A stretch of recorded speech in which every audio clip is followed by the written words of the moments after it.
नमस्कार, आप देख रहे हैं आज तक। मैं हूं श्वेता सिंह।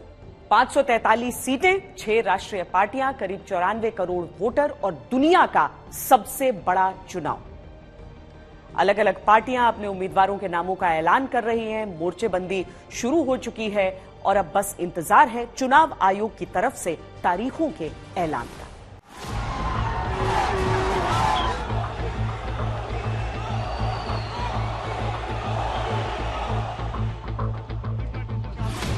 चुनावी तारीखों का इंतजार है।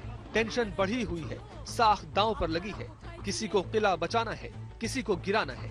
हर बूथ पर कड़ी आजमाइश है। Bengal is the only place যেখানে মহিলারা সেফ এবং সেফেস্টেড। चुनौती देने लायक हो तो ना, कहीं पे भी नहीं है। ये अपना रायबरेली जो गढ़ रहा है वो भी हार रहे हैं। अमेठी तो हार ही चुके, गंवा ही चुके हैं। अब की जमानत जब्त होगी यहाँ। और मोदी जी के आगे विकल्प में कोई ऐसा चेहरा नहीं है जो माननीय प्रधानमंत्री जी को 2024 में क्या 2047 तक भूल जाइए कि भाजपा जाने वाली है। पूरा इंडिया गठबंधन चुनौती देने का काम करेगा और भारतीय जनता पार्टी का 2024 में फूफड़ा साफ करने का काम करेगा। राहुल के जगह पर अगर मोदी जी को खड़ा करके अगर कंपैरिजन कर लिया जाए तो राहुल के सामने मोदी का कहीं कोई पहचान नहीं आपको दिखाई देगा। चुनौती देगी जनता और वो खाड़ फेरेगी मोदी को। 150 सीट से आगे नहीं जाएगी। टिकटों के ऐलान किसी संग्राम से कम नहीं। चुनाव की तारीखों के ऐलान से पहले ही 2 बड़ी पार्टियों के उम्मीदवारों की पहली लिस्ट आ चुकी है। भारतीय जनता पार्टी ने 195 उम्मीदवारों के नामों का ऐलान किया तो कांग्रेस ने 39 दिग्गजों को टिकट दिया। भारत की जनता का एक अटूट विश्वास है मोदी की गारंटी पर, क्योंकि मोदी की गारंटी पूरे होने की गारंटी है।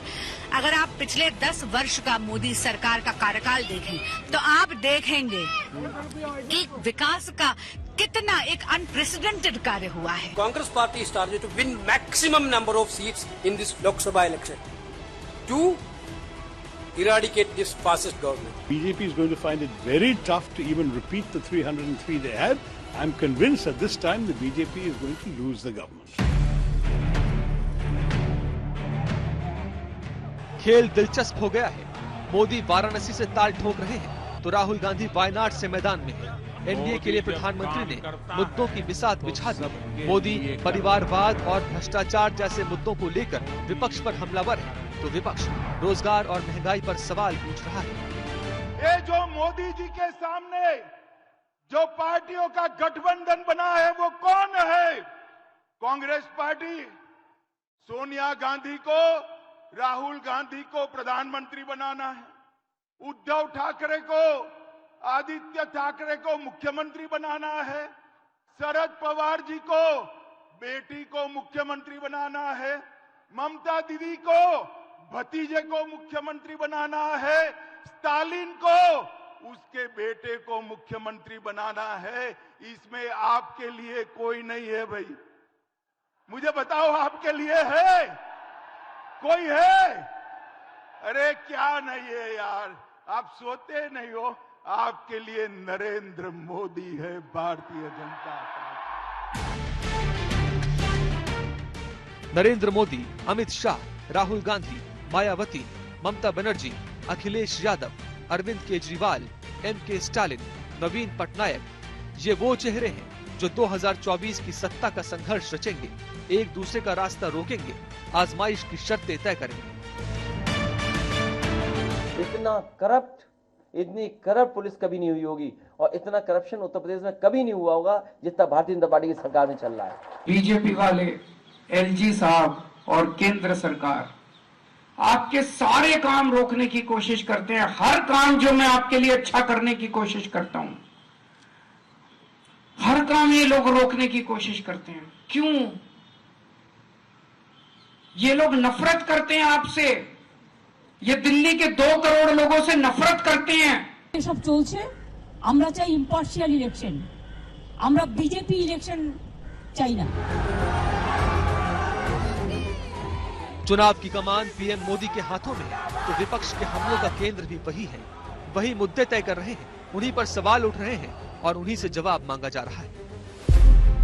भाजपा सरकार के इन प्रयासों के बीच कांग्रेस और इंडी गठबंधन क्या करते रहते हैं, ये आप अच्छी तरह जानते हो वो लोग क्या कर रहे हैं। अतीत में जब हमारे बॉर्डर पर इन्हें आधुनिक इंफ्रास्ट्रक्चर बनाना चाहिए था, कांग्रेस की सरकारें घोटाले करने में व्यस्त थी। सरकार में आने के एकदम बाद हमारा पहला काम होगा कि 90% को 30 लाख सरकारी नौकरियां हम। क्या जनता पीएम मोदी के रिपोर्ट कार्ड को देखकर वोट करेगी? क्या वोटर राहुल गांधी के वादों को देखकर चुनाव करेंगे? क्या मोदी का परिवार कैंपेन 2024 चुनाव का मास्टर स्ट्रोक होगा? क्या राहुल गांधी की न्याय यात्रा से चुनावी माहौल बदलेगा? राहुल गांधी और नरेंद्र मोदी एक बार फिर सबसे बड़े इम्तिहान में उतर चुके हैं। दोनों की अपनी अपनी खासियतें हैं तो अपनी अपनी कमजोरियां हैं। चुनाव जनता को करना है कि सत्ता की बागडोर किसके हाथ में देनी है। प्रधानमंत्री मोदी अपनी रैलियों में विपक्ष को भ्रष्टाचार पर घेरते रहे हैं, परिवारवाद पर घेरते रहे हैं। लालू प्रसाद यादव ने इसी पर टिप्पणी करते हुए प्रधानमंत्री के परिवार पर तंज कस दिया। बीजेपी ने उसको ही अपना चुनावी कैंपेन बना दिया, यानी 2014 में चाय वाला, 2019 में चौकीदार और इस बार मोदी का परिवार।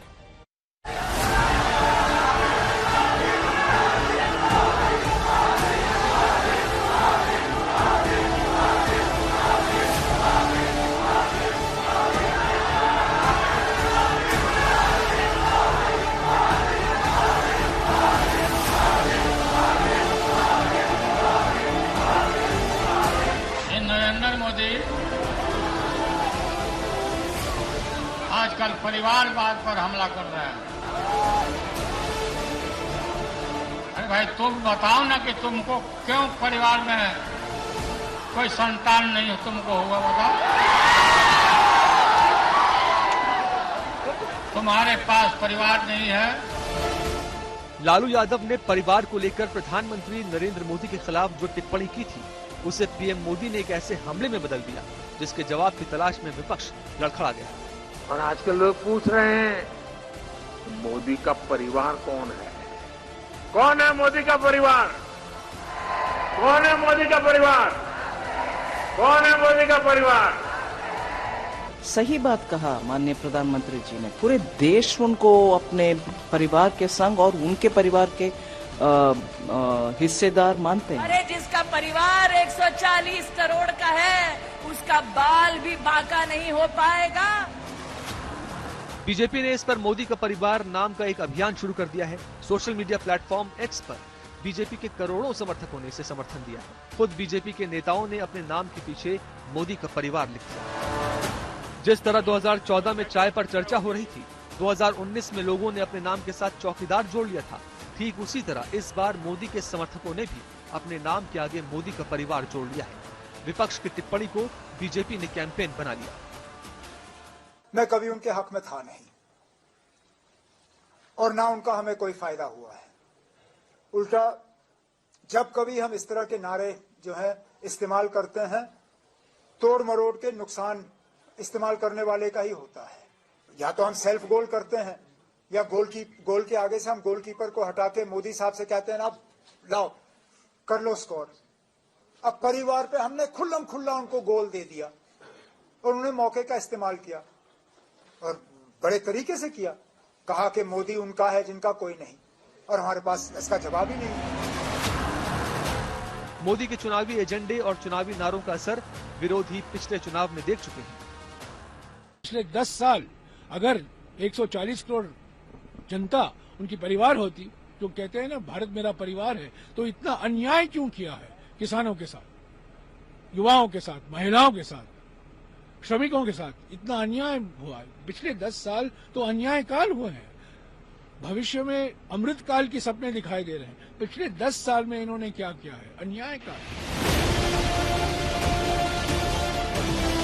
मोदी के परिवार कैंपेन का असर भी दिखने लगा है। वाराणसी में लोग अपने घर के बाहर मैं मोदी का परिवार के पोस्टर लगा रहे हैं। दिल्ली की सड़कों पर बड़े बड़े होर्डिंग लग चुके हैं जिसमें देश की 140 करोड़ जनता को मोदी का परिवार बताया गया है।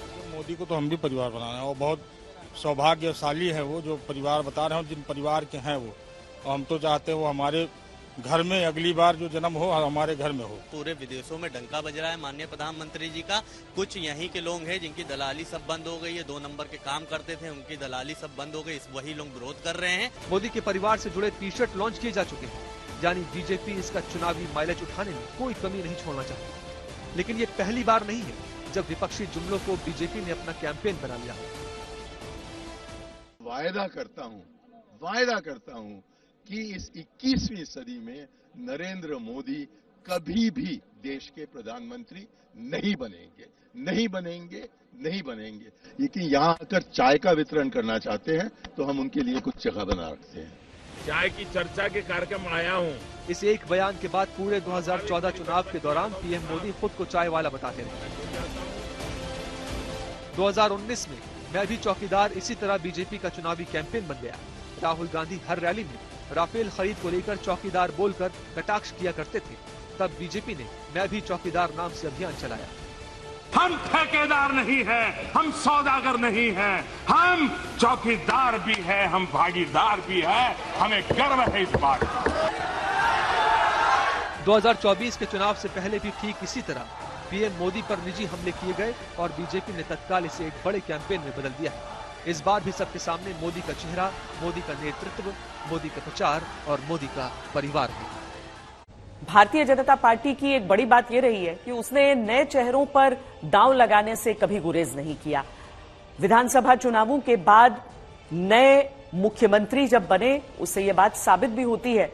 इसी तरह लोकसभा चुनाव के लिए भी भारतीय जनता पार्टी ने जब अपनी लिस्ट को जारी किया तो इसमें कई पुराने नाम बाहर थे और नए नाम शामिल।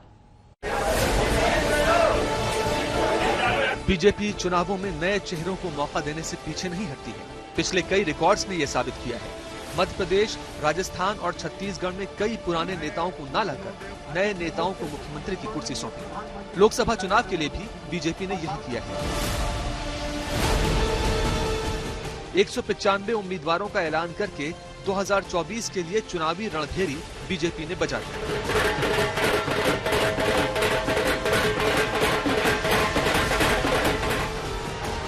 बीजेपी ने प्रधानमंत्री मोदी के नेतृत्व में कमर कस ली है, तो कांग्रेस 2014 और 2019 की हार से निकलकर जीत का स्वाद चखना चाहती है। बीजेपी की पहली लिस्ट जारी होने के बाद देर से ही सही कांग्रेस ने भी अपनी पहली लिस्ट जारी कर दी।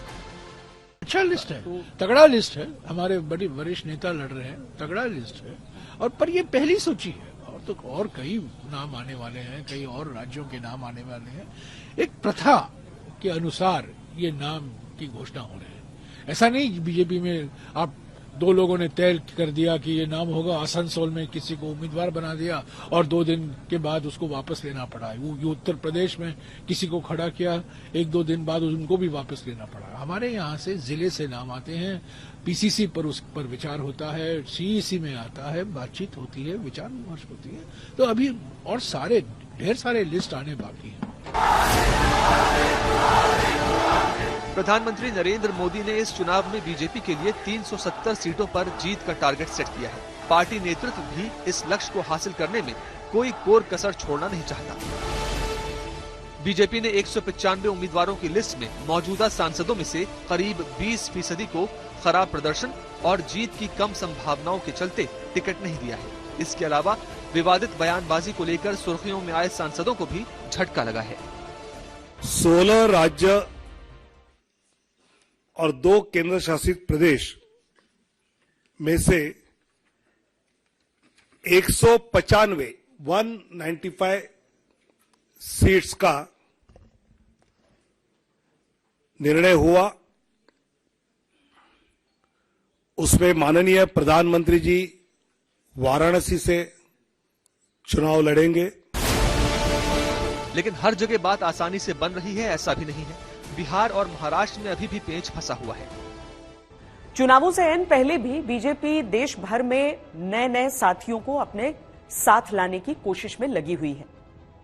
लेकिन इसके साथ ही 2 ऐसे राज्य हैं जहां पर अभी स्थिति पूरी तरीके से स्पष्ट नहीं है। मसलन बिहार, जहां चिराग पासवान को लेकर संशय की स्थिति बनी हुई है और दूसरा महाराष्ट्र, जहां उद्धव ठाकरे ने नितिन गडकरी को लेकर ही तंज कस दिया। दोनों लोग युवा हैं, अगर साथ आते हैं तो हमको नहीं लगता है कि बिहार में दूसरा कोई भी पार्टी या दूसरा कोई भी गठबंधन कामयाब होगा। आणि मला खरंच काही वेळेला लाज वाटते, मी 2 दिवसापासून बोलतोय, 4 दिवस झाले, 2 दिवस झाले, 3 दिवस झाले, पहिली भाजपची यादी जाहीर झाली त्याला किती दिवस झाले? 4 दिवस तर झाले, पण ज्यांनी भाजपा रुजवण्यासाठी इकडे खस्ता खाल्ल्या, ते मेहनत करत होते, त्या नितीन गडकरींचं नाव त्याच्यामध्ये नाही। अहो नितीनजी सोडून द्या भाजपा, राह उभे, आम्ही महाविकास आघाडीकडनं तुम्हाला निवडून आणतो। बिहार में एनडीए का कुनबा बड़ा है, इसमें 6 दल शामिल हैं। पिछले लोकसभा चुनाव में बीजेपी और जेडीयू ने बराबर 17 सीटों पर और 6 सीट पर एलजेपी ने चुनाव लड़ा था, लेकिन इस बार फॉर्मूला तय नहीं हो पा रहा है। महाराष्ट्र में भी एनडीए के साथ इस बार उद्धव ठाकरे वाली शिवसेना नहीं है, एकनाथ शिंदे के साथ गठबंधन है। महाराष्ट्र में अजीत पवार की भी पार्टी है एनडीए में, इसलिए यहाँ भी सीटें तय नहीं हो पा रही। जहां जहां बीजेपी की सरकार है वहां उम्मीदवारों का ऐलान बीजेपी कर चुकी है, लेकिन जहां एनडीए गठबंधन की सरकार है वहां फिलहाल उलझन है। इस उलझन को सुलझाने में बीजेपी मुख्यालय में लगातार बैठकों का दौर चल रहा है। प्रधानमंत्री मोदी पिछले 10 दिनों में कन्याकुमारी से कश्मीर तक का दौरा कर चुके हैं। 300 से ज्यादा लोकसभा सीटों को साधने की कोशिश की गई है। इस दौरे में नए और पुराने साथियों को भी जोड़ने के प्रयास हैं ताकि 400 पार का लक्ष्य मुमकिन हो पाए।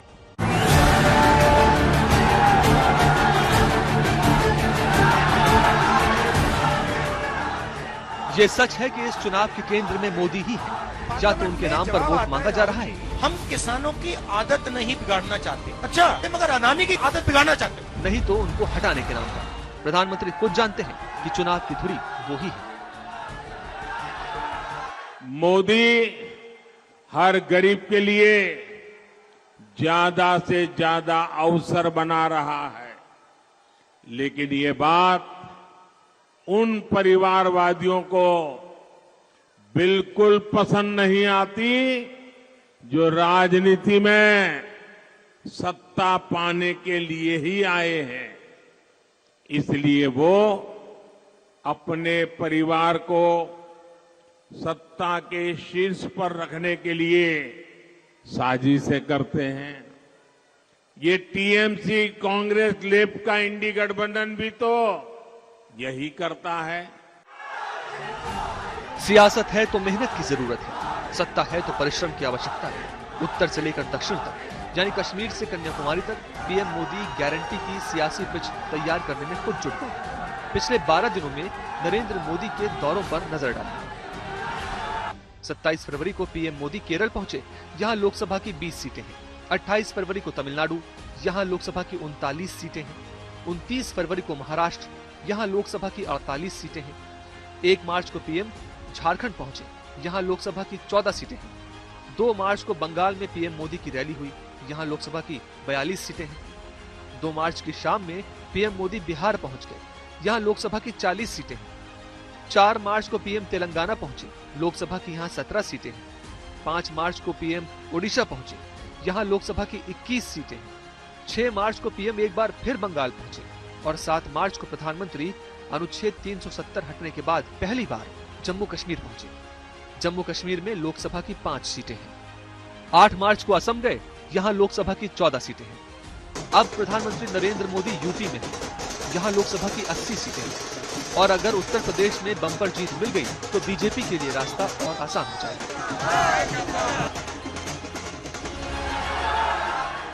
सत्ता से हटाने की एकता के बीच नरेंद्र मोदी को 2024 में एक बार फिर अपने व्यक्तित्व का तिलिस्म रचना है। इसीलिए प्रधानमंत्री जहां जहां पहुंच रहे हैं वहां एनडीए से सहयोगियों को जोड़ने की कोशिश कर रहे हैं। और क्या पूरे देश में हुआ? अब की बार 400 बार, अब की बार एनडीए सरकार 400 पार, एनडीए सरकार अब की बार पूरी ताकत से बोलिए, पूरे नॉर्थ ईस्ट को सुनाई दे, अब की बार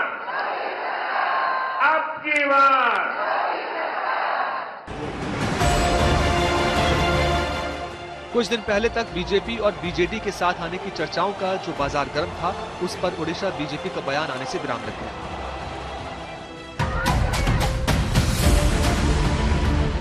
हालांकि पीएम मोदी जब आंध्र प्रदेश गए तो वहां टीडीपी को एक बार फिर से एनडीए में लाने की कोशिश की और ये कोशिश सफल हो गई। दिल्ली में अमित शाह के साथ टीडीपी और पवन कल्याण की जन सेवा पार्टी की बैठक हुई और सीटों का फॉर्मूला भी सेट हो गया। उधर त्रिपुरा में विपक्षी पार्टी तिपरा मोथा भी बीजेपी के साथ आ गई। ये आंध्र प्रदेश जनता के लिए और आंध्र प्रदेश के लिए बहुत बड़ी खुशखबरी है कि आज एनडीए और चंद्रबाबू नायडू साहब की टीडीपी पार्टी का अलायंस फाइनल हो गया। और जिस प्रकार चंद्रबाबू नायडू साहब का डेवलपमेंट का प्रोग्राम है, ये एनडीए गवर्नमेंट के साथ मिलके हम इसको डबल स्पीड में पूरा कर सकते हैं। पीएम मोदी के लिए वैसे तो चुनौतियां बहुत हैं, लेकिन जिस तरह से विपक्ष ने घेरेबंदी की है, उसे तोड़ना और उसे तोड़कर जनता का फिर से भरोसा जीतना, ये इस चुनावी जंग की सबसे बड़ी चुनौती है। लोकसभा चुनाव के लिए कांग्रेस के लिए सबसे बड़ी चिंता यह थी कि किस तरीके से अपने गठबंधन के सहयोगियों के साथ सीटों का बंटवारा किया जाए। लेकिन दूसरा बड़ा सवाल जो कांग्रेस के साथ जुड़ जाता है वो ये कि क्या राहुल गांधी अमेठी से चुनाव लड़ेंगे। वायनाड को लेकर उनकी उम्मीदवारी तय की जा चुकी है, लेकिन अमेठी को लेकर अभी भी संशय है।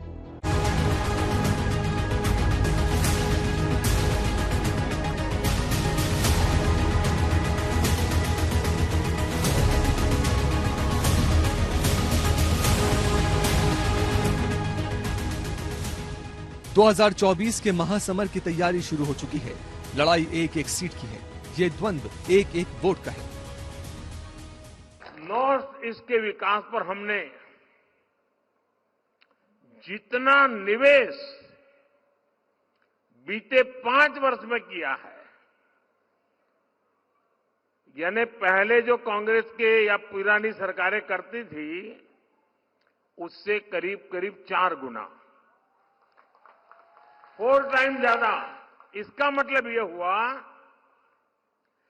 कि हमने जो काम 5 साल में किया, जितना धन 5 साल के लिए लगाया, इतना ही काम करने के लिए कांग्रेस को 20 साल लग जाते।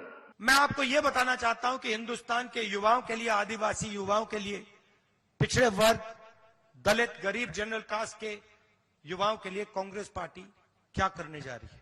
सरकार में आने के एकदम बाद हमारा पहला काम होगा कि 90% को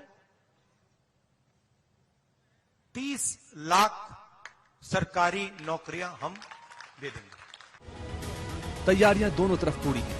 2024 को लेकर दोनों तरफ के अपने अपने वादे और दावे हैं।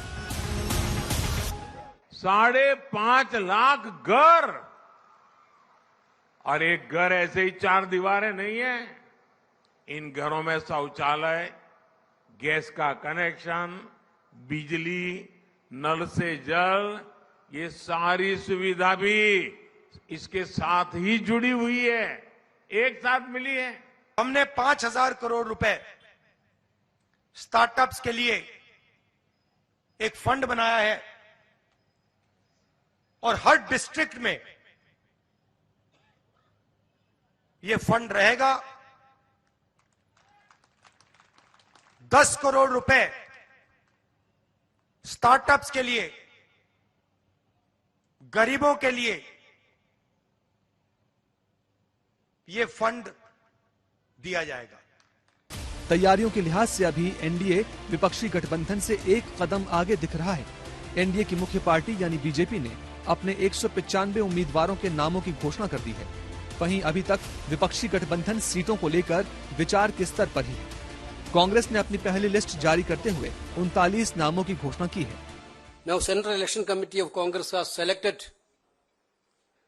39 candidates, first list of the candidates. Congress की पहली लिस्ट में 8 राज्यों के नामों की घोषणा हुई, जिसमें केरल की 16, छत्तीसगढ़ की 6, कर्नाटक की 7, मेघालय की 2, तेलंगाना की 4, नागालैंड, सिक्किम, लक्षद्वीप और त्रिपुरा की 1-1 सीटों की घोषणा हुई। Then Kerala, Kasaragod, Rajmohan Unnithan, Wayanad, former Congress President Sri Rahul Gandhi. दरअसल आने वाले एक हफ्ते के अंदर 2024 की लोकसभा चुनावों की तारीखों का ऐलान हो सकता है। सूत्रों की माने तो ये चुनाव भी 2019 की तरह 7 चरणों में हो सकता है, लेकिन उससे पहले सियासी पारा चढ़ा हुआ है।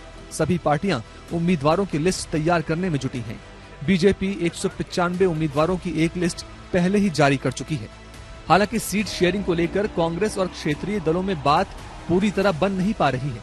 इसीलिए पश्चिम बंगाल में ममता बनर्जी हो या केरल में गठबंधन के ही साथी, हर जगह से सवाल अपने हिस्से की सीटों को लेकर उठ रहे हैं। लोकसभा चुनावों की तारीखों के ऐलान से परे सभी पार्टियों ने अपने चुनाव प्रचार अभियान की शुरुआत कर दी है।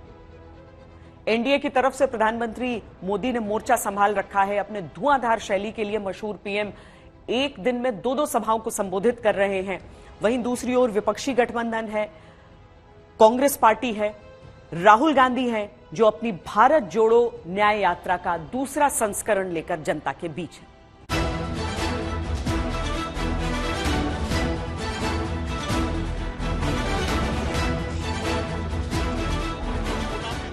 हर सेक्टर में अगर आप देखें तो आपको अडानी दिखाई देगा।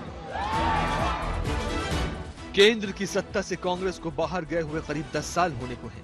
आने वाले चुनाव इस लिहाज से भी अहम है। कांग्रेस पार्टी और राहुल गांधी भी इस बात को अच्छी तरह जानते हैं, इसलिए ये यात्राएं कांग्रेस की नजर में अहम है। आप जानते हो कि नरेंद्र मोदी जी ने हिंदुस्तान के सबसे बड़े अरबपतियों का कितना कर्जा माफ किया? लिमिट टेस्ट ले रहा हूं आपका, नहीं 10 लाख करोड़ नहीं, गलत, ये 16, तुम्हारा नाम क्या है? तुम्हारा नाम क्या है? कौशल, 16 लाख करोड़, बिल्कुल सही। अब मुझे बताओ नरेंद्र मोदी ने किसानों का कितना कर्जा माफ किया? मजदूरों का कितना कर्जा माफ किया? छोटे व्यापारियों का कितना माफ किया? कांग्रेस की माने तो यात्राओं से राहुल गांधी और कांग्रेस पार्टी को जनता तक पहुंच बनाने में बड़ी सफलता प्राप्त हो रही है। राहुल की रैलियों में आ रही भीड़ इस बात की तरफ इशारा भी करती है। यात्रा से कांग्रेस और राहुल गांधी की छवि में बदलाव तो हो ही रहा है।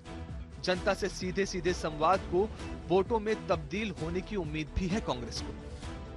ये ज्यादा सीटें लेकर आते हैं तो जैसे पहले माहौल था भाजपा से पहले 9 साल पहले, ऐसा कुछ हो सकता है। अभी राहुल गांधी से मैंने बात की और बोला मेरे के स्वामिल, हमारी स्वामिल है उमर जी स्वामिल, हमने भी बोला कि हमारे भी कुछ गवर्नमेंट की कुछ प्रॉब्लम होती है, तो हमने भी राहुल गांधी को इशारा करे। राहुल गांधी ने हाथ हमारे सामने किया। राहुल गांधी उन राज्यों में ज्यादा वक्त गुजार रहे हैं जहां कांग्रेस पार्टी का बीजेपी से सीधे मुकाबला है।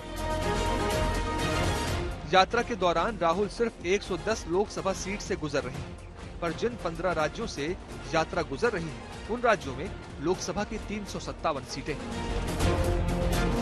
हालांकि ये भी सच है कि राहुल गांधी की भारत जोड़ो न्याय यात्रा शुरू होने के बाद से कांग्रेस और विपक्षी अलायंस को कई झटके लग चुके हैं।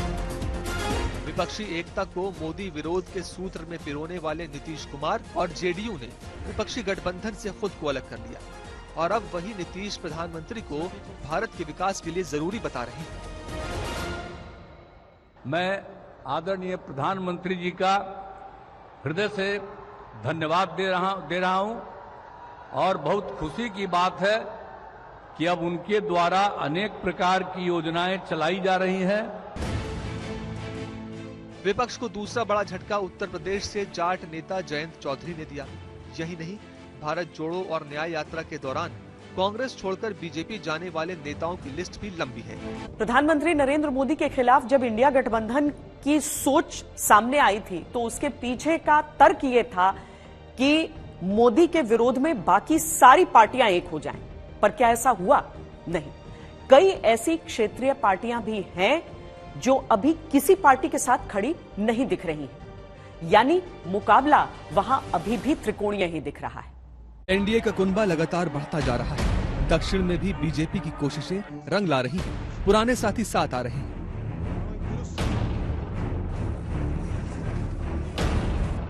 एनडीए में टीडीपी के शामिल होने के बाद एनडीए का कुनबा 40 दलों का हो गया है। गठबंधन इंडिया में 35 दल साथ हैं, लेकिन 8 पार्टियां ऐसी भी हैं जो किसी के साथ नहीं हैं। तटस्थ पार्टियों में 3 बड़े दल हैं और इनकी शक्ति को कोई भी नजरअंदाज नहीं कर सकता, क्योंकि क्षेत्रीय स्तर पर ये काफी ताकतवर हैं। पहली जगन मोहन रेड्डी की वाईएसआर कांग्रेस पार्टी, नवीन पटनायक की बीजू जनता दल और के चंद्रशेखर राव की भारत राष्ट्र समिति। इनके शासन वाले तीनों आंध्र प्रदेश, तेलंगाना और ओडिशा में 63 लोकसभा सीटें आती हैं। नवीन पटनायक एनडीए के पुराने साझेदार रह चुके हैं। माना जा रहा है कि उनको साथ लाने की कोशिशें हो रही हैं। इसी तरह अगर देखा जाए तो मायावती की बहुजन समाज पार्टी और अकाली दल किसी भी गठबंधन का फिलहाल हिस्सा नहीं है। तटस्थ पार्टियों के तौर पर दो बड़ी मुस्लिम पार्टियां भी हैं।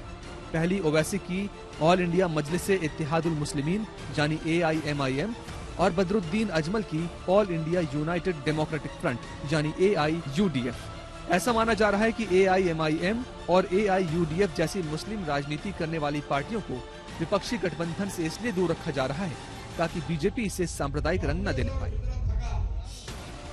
चंद्रशेखर राव और मायावती साफ कह चुके हैं कि वो ना तो एनडीए के साथ जाएंगे और ना ही विपक्षी गठबंधन के साथ। इन पार्टियों की वजह से कई राज्यों में इंडिया गठबंधन की परेशानियां बढ़ सकती हैं।